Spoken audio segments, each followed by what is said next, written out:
Assalamu alaikum. Digital Ustad Hazir है एक और वीडियो के साथ. Today we are going to talk about a financial meltdown of 2008 and we are going to discuss catastrophic effect of that meltdown on Pakistan economy. Well, ये start होता है 2007 से onward.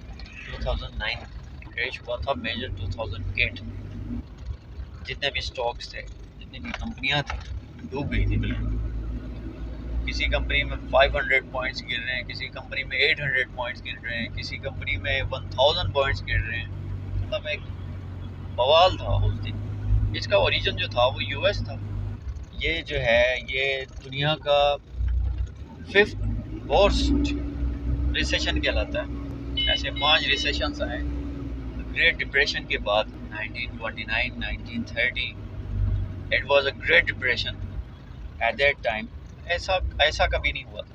उसके बाद अब जो होना है आगे 2023 to 2024, अब नहीं पता कि कब होगा, लेकिन होगा ज़रूर. बबल एक बना हुआ है और ये बस्ट ज़रूर करेगा. कहने का मकसद ये है कि पाकिस्तान के अंदर क्या हुआ था. मुशर्रफ साहब की गवर्नमेंट थी और पूरी दुनिया में ऑयल और कमोडिटी प्राइसेस जो हैं वो शार्पली राइज कर रहे थे. इन्फ्लेशन बढ़ने लगी थी पूरी दुनिया के अंदर, खासकर यूएस में. एक तो इलेक्शन का टाइम था. इलेक्शन को गवर्न करने के लिए पाकिस्तान का फॉरेन एक्सचेंज रिजर्व अकाउंट खाली कर दिया. At that time Pakistan foreign exchange reserve में $16 बिलियन पड़े हुए थे. अब फॉरेन एक्सचेंज रिजर्व जो होता है वो ऐसे एसेट्स होते हैं. किसी भी कंट्री का सेंट्रल बैंक जो है वो जो एसेट्स होल्ड करता है उन्हें फॉरेन एक्सचेंज रिजर्व कहते हैं. उन्हें फॉरेन एक्सचेंज रिजर्व इसलिए कहते हैं क्योंकि उसमें मुख्तलिफ डिफरेंट करेंसीज होती हैं. गोल्ड होता है और बॉन्ड्स होती हैं. इस तरह की डिफरेंट जो है वो एसेट्स सेंट्रल बैंक होल्ड करता है. वो टोटल मिला के $16 बिलियन थे. और जनाब ने खर्च किए इन्फ्लेशन को कम करने के लिए, इलेक्शन को गवर्न करने के लिए. और वो 16 बिलियन से एकदम धड़ा कितने पे आया, $5 बिलियन पे आया. CPI फूड इन्फ्लेशन 2.5% था, वो बम्प कर गया 25% पे क्योंकि रिजीम चेंज ऑपरेशन होना था. गवर्नमेंट आनी थी दूसरी और बेनज़ीर का वाक़या हो गया. उसके बाद गवर्नमेंट चेंज होगी. पाकिस्तान में इन्फ्लेशन जो है वो डबल पे डबल होने लगी. पेट्रोल की प्राइसेस उस वक्त थी 40 रुपीज़ और डीज़ल जो था वो तकरीबन कोई 38 रुपये का था और एकदम बूस्ट कर गया. बहरहाल करते कराते इसी असनात में आपकी जो है वो बीपी की गवर्नमेंट आ गई, पीपल्स पार्टी आ गई. एक गवर्नमेंट आती है तो वो ट्राई करती है कि पुरानी जो गवर्नमेंट है उसने जो गलतियाँ की हैं, मतलब उनके मुताबिक जो एरर्स हैं इकोनॉमी के अंदर उन्हें रिकन्सिलेट करने की कोशिश करते हैं. उन्होंने यही किया, उन्होंने यही कोशिश की. जब ये वो कोशिश कर रहे थे तो हुआ ये कि इन्फ्लेशन एकदम से पम्प कर 2018 7 to 8 का डेटा है स्टेट बैंक का. उसमें CPI की परसेंटेज आपको बताई गई. कोई वेजेस नहीं बढ़े, अचानक से ही एकदम से इन्फ्लेशन आसमान में पहुंच गई. मार्केट क्रैश हो तो यही होता है, मतलब बता के नहीं होता. वह मार्केट इंडिकेट ज़रूर करती है कि भाई कुछ बुरा चल रहा है और anything would happen any time. Petrol जो था वो 70 रुपये का हो गया, डीजल जो है 60+ हो गया. इंटरेस्ट रेट्स बढ़ने लगे और जो वेल्थियर इंडिविजुअल्स थे उन्होंने अपना कैश जो है वो बैंक से निकालना शुरू किया.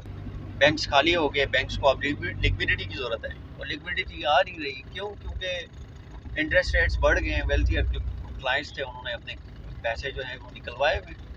डिपॉजिटर्स निकल गए, भाग गए. और इसका जो इफेक्ट है वो बैंक्स पे दोनों साइडों पे हुआ, asset side and liability side.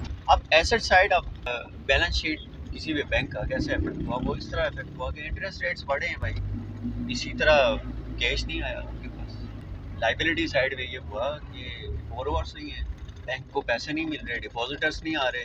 Crunch of liquidity था बैंक्स के ऊपर, न सिर्फ पाकिस्तानी बैंक्स के ऊपर बल्कि बैरून ममालिक जितने भी हैं सब पे लिक्विडिटी क्राइसिस थे. और इंटर बैंक लेंडिंग मार्केट कहलाती है उसमें जितने भी बैंक्स होते हैं, कमर्शियल बैंक्स, वो आपस में एक दूसरों के साथ डील बनाते हैं, मुख्तलिफ एक्सचेंजेस करते हैं, करेंसीज, गोल्ड और डेट वगैरह। तो वो इंटर बैंक लेंडिंग मार्केट जो थी वो ठप कर गई, फ्रीज हो गया, फ्रीज कर दिया। और उस वक्त का जो ट्रेजरर जो था, उसने अपने आप को एनोनिमस रखा। और उसके बाद HBL है, UBL है, दोनों के ट्रेजरीज ने सीधा सीधा बोल दिया भाई कि हम फ्रीज कर रहे हैं, हम किसी बैंक के साथ कोई निगोशिएशन नहीं कर रहे। शौकत तरीन साहब आए 8 अक्टूबर 2008 को, वो हमारे फेडरल फाइनेंस मिनिस्टर अपॉइंट हुए और उन्होंने आते साथ ही रोना शुरू कर दिया। We don't have enough money to pay off our bonds that will mature December 2008 and January 2009। और हमारा जो करंट अकाउंट डेफिसिट है वो 2.8 बिलियन डॉलर्स पर मंथ है। और हम नहीं कर सकते, हम पे नहीं कर सकते। We don't have enough money, we are going to bankrupt within 2 months। अब ये तो बहुत डेंजरस सिनेरियो था उनके लिए, और वाकई में था। अब उनके पास कोई ऑप्शन नहीं रहती, तो हमारे पास जब कोई ऑप्शन नहीं रहती, हम कुछ भी नहीं कर सकते, तो हम सीधा सीधा एक ही चीज़ करते हैं, वो होती है IMF। हम गए IMF के पास, हम नहीं गए, शौकत तरीन गया, और उन्होंने किसी तरह उनके साथ डील बनाई। और पाकिस्तान की इकोनॉमी इतनी कोई हैवी नहीं है कि IMF जो है वो मना कर देता। उन्होंने फिर डील बनाई, उन्होंने कहा ठीक है भाई, 7.6 बिलियन डॉलर ये रखो, ये लो, बेल आउट करवा देते हैं आप जाओ अपने इंस्टीट्यूट को सीधा करो। बहरहाल इसी तरह पाकिस्तान जो है वो उस कैटेस्ट्रॉफिक सिनेरियो को सर कर गया, तैर गए, हम निकल गए, और हमारी इकोनॉमी जो है वो सरवाइव कर गई 2008 फाइनेंशियल रिसेशन को। अब बात करते हैं यूएस की। यूएस में क्या हुआ था? यूएस में ये हुआ कि उनके शेयर्स, कंपनीज के शेयर्स डंप हो गए। मॉर्गेज मार्केट जो है वो ऐसी ब्लडबाथ में थी कि मतलब आप क्या कहूँ आपको, आप देखें ना, आप वीडियोस देखें, वहाँ पे यूट्यूब पे अवेलेबल हैं, वीडियोस देखें आप। 2008 स्टॉक मार्केट क्रैश आप देखेंगे तो आप हैरान रह जाएंगे। बहरहाल unrealized gain and losses on securities of banks जो है वो तकरीबन -75 बिलियन डॉलर्स थे। ये फिगर बहुत बड़ा होता है, -75 बिलियन डॉलर्स जो है वो सिक्योरिटीज पे, वो भी मतलब आप इमेजिन भी नहीं कर सकते। मेजर इवेंट्स हुए, और तकरीबन 16 to 17 मेजर इवेंट्स हुए। उनमें मुख्तलिफ इंस्टीट्यूट जो हैं वो बैंकरप्ट हुए, चैप्टर 11 बैंकरप्सी फाइल की उन्होंने। उनमें न्यू सेंचुरी है, नॉर्दर्न रॉक है, अच्छा फर्नी मैक है, कंट्री साइड है। ये फाइनेंशियल इंस्टीट्यूट्स हैं मुख्तलिफ किस्म के। लेहमन ब्रदर्स हो गया, मॉर्गेज मार्केट में गॉड था ये। AIG बैंक है जिसको बेल आउट करवाया गया।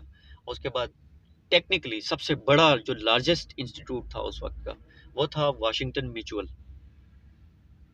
260 billion dollars plus wipe out हो गए भाई, एक दिन में खत्म, फिनिश, टाटा बाय बाय।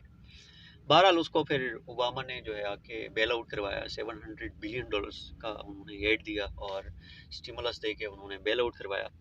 और उसके साथ जनरल मोटर्स का नाम सुना होगा, उन्होंने चैप्टर 11 बैंकरप्सी जो है वो उन्होंने फाइल की। विद इन 9 to 10 months तकरीबन US से 800 बिलियन डॉलर्स वाइप आउट हो गए। टोटल ये जो रिसेशन था, पूरी ग्लोब की बात करूं तो पूरे ग्लोब से 2 ट्रिलियन डॉलर्स जो है वो वाइप आउट हो गया, पता नहीं किधर के, माइनस हो गया, खत्म हो गया। ये तो था 2008। ये बहुत यानी वेस्ट टॉपिक है, इस पे मैं यानी इस पे काफ़ी टाइम लगता है, घंटों लगते हैं, लेकिन मैं आपको सिंपल चीज़ें बता रहा हूँ कि जो उस वक्त हुआ और अब क्या होगा। इवेंट्स जो हैं वो अभी 2023 में सेम उसी तरह हो रही हैं, और वो सिर्फ फ़र्क ये है कि तेज़ी से हो रही है। मेजर जो अभी रिसेंटली हुआ है मार्च के अंदर, मार्च पे कुछ बैंक्स जो हैं वो डिफ़ॉल्ट कर गई। उनमें Silvergate, Silicon Valley, Signature Bank हो गया, अच्छा क्रेडिट स्विस है जिसको एक्वायर किया UBS ने, ये स्विस बैंक है, उसी के 1.7 ट्रिलियन डॉलर्स के एसेट्स हैं। 1.7 trillion dollars, 1700 billion dollars. 1 trillion जो होता है वो 1000 बिलियन का होता है। अंदाज़ा लगाएं आपके 1700 बिलियन डॉलर्स के उसके एसेट हैं, और उसे एक्वायर किया है 1 यूरो पे।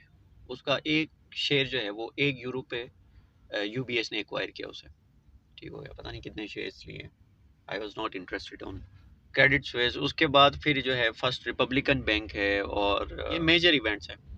और इन मेजर इवेंट्स में इन बैंक्स के दरमियान जो ये जो कोलैप्स कर गए हैं, इनके दरमियान जो टाइम है, किसी में 2 दिन है, किसी में 1 दिन है, किसी में 1 महीना है, किसी में 4 दिन है, किसी में 6 दिन है। 2008 की बात करें तो 2008 में काफ़ी टाइम लगा है। 2008 का जो क्रैश स्टार्ट हुआ था, जो मेजर इवेंट स्टार्ट हुए थे अप्रैल 2007 और दिसंबर 2008, ठीक हो गया। इसमें ये इतना टाइम लगा और मेजर इवेंट्स हुए कोई 16-17 मेजर इवेंट्स हुए थे, जिसमें $2 ट्रिलियन जो है वो गायब हो गए। 2023 में जो एनालिस्ट हैं, मैं अपने आप को कुछ नहीं समझता भाई, आई एम अ स्टूडेंट और मैं ये चीज़ें पढ़ता हूँ, ठीक हो गया, और देखता हूँ लोगों को स्टडी करता हूँ। उनके मुताबिक इस बार बहुत ही बुरा होना है, बहुत ही बड़ा बबल है। 2008 तो क्या है, इसको जो अभी जो रिसेंटली अब जो होगा, अब जो स्टॉक मार्केट क्रैश होनी है, मार्केट जो क्रैश होनी है, इसका डिफरेंस किया जाता है 1929-1930 ग्रेट डिप्रेशन के साथ। यानी कि इतना ख़तरनाक किस्म का यहाँ पे इकोनॉमिक डिज़ास्टर होने वाला है। अल्लाह भला करे, अल्लाह जो है वो सबको अपने हिफ्ज़ व अमान में रखे, मेरी तो यही दुआ है। आप भी अपना ख्याल रखिएगा, दुआओं में याद रखिएगा। यूट्यूब चैनल सब्सक्राइब करें, फेसबुक पे फॉलो करें, लाइक करें, वीडियोस देखें, वीडियो शेयर करें और भी लोगों को दिखाएं। थैंक यू, अल्लाह हाफिज़।